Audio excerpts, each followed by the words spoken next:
Assalamualaikum warahmatullahi wabarakatuh. My name is Nurul Izzati binti Abdul Hamid, and this will be my oral presentation video for OPD on nutritional management of uncontrolled diabetes with hypertension and dyslipidemia. So for the case background of this case is patient is a 62 years old Malay female, and she is a pensioner who is currently staying with her children. However, her husband has passed away recently due to colon cancer.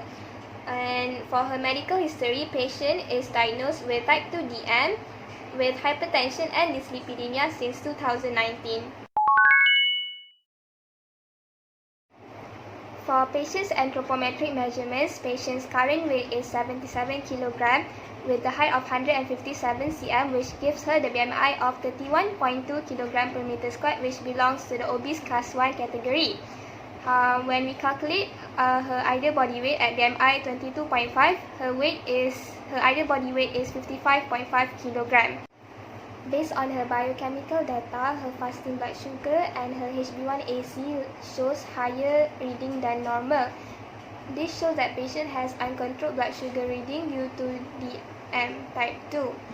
Next, based on her fasting serum lipid, patient is showing a normal trend in her total cholesterol and LDL, which is the bad cholesterol. However, her TG is in elevated range, and also her HDL level, which is the good cholesterol level, is in lower range. This shows that patient had dyslipidemia. Okay, next is for her nutrition focused physical findings. For patient's blood pressure, she had high blood pressure reading at 130/80. And for her physical activity level, patient reported that she did not do any exercise due to her knee pain. Okay, so based on this medication list, patient has been taking medications for hypertension and dyslipidemia, and also for type 2 DM. Patient noted that patient is also on insulin injection, insulatide 12 to 14 unit ON. Next, moving on to patient's food and nutrition history, estimated diet intake based on diet recall was 1,300 to 1,500 kcal per day, with the distribution of carbohydrate at 63% and simple sugar at 13%, and protein 8 to 11% and fat 25 to 28%.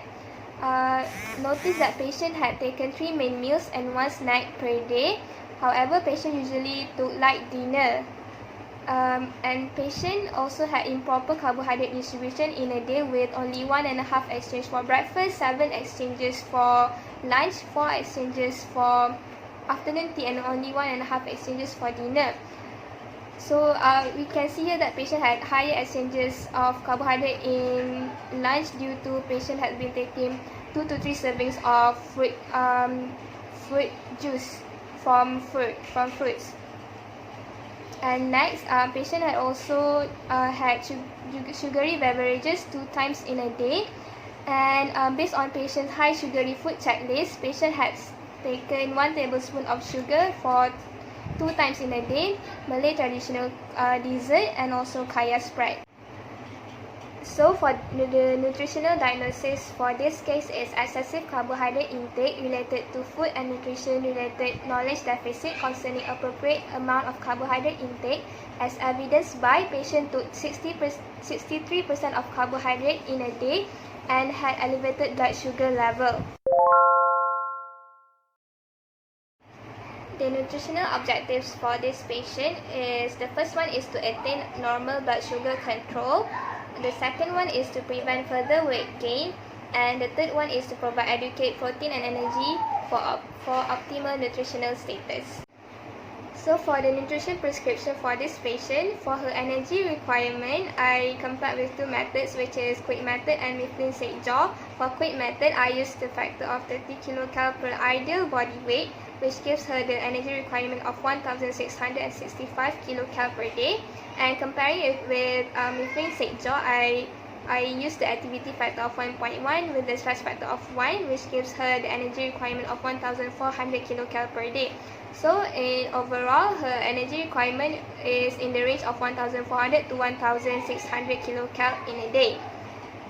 So in For her macronutrients distribution, for her carbohydrate, I gave her 50% from total energy intake, which gives her around 12.5 exchange of carbohydrate in a day. So I distributed it into 6 different meal times, which is 3 main meals and 3 snacks.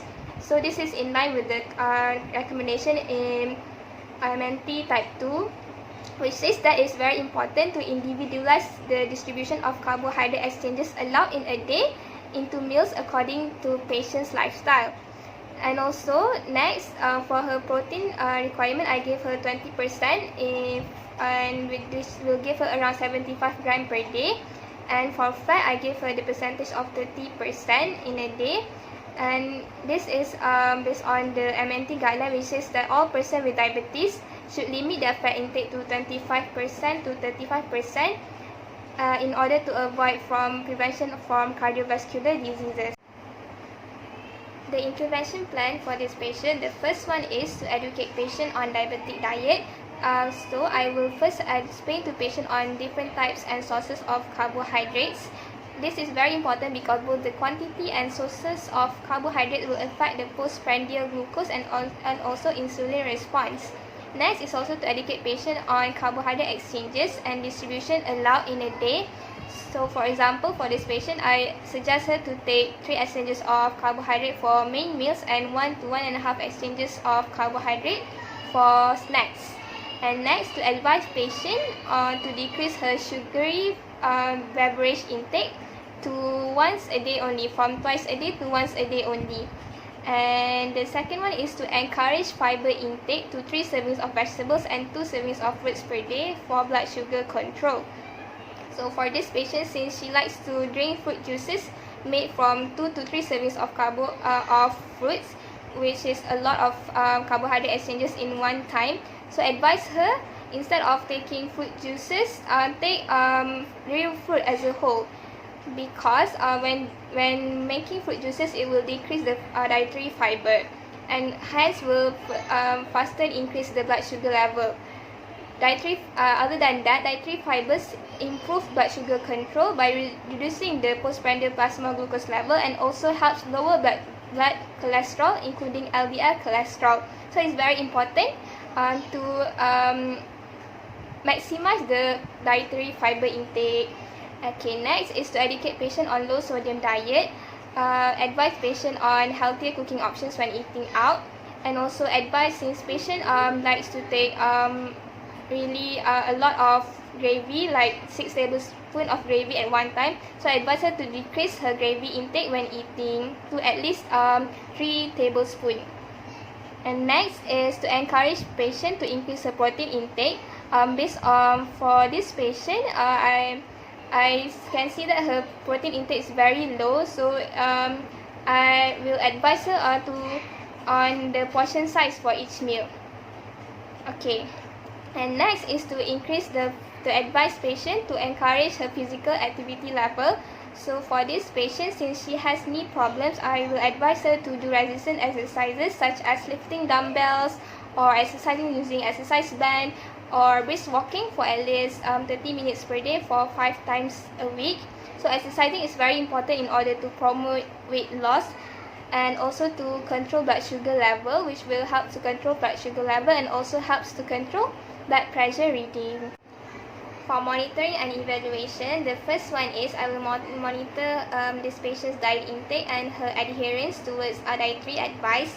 The second one is to monitor patient's blood sugar level, and also her blood pressure reading and also her FSL level. And the next one is to monitor weight changes.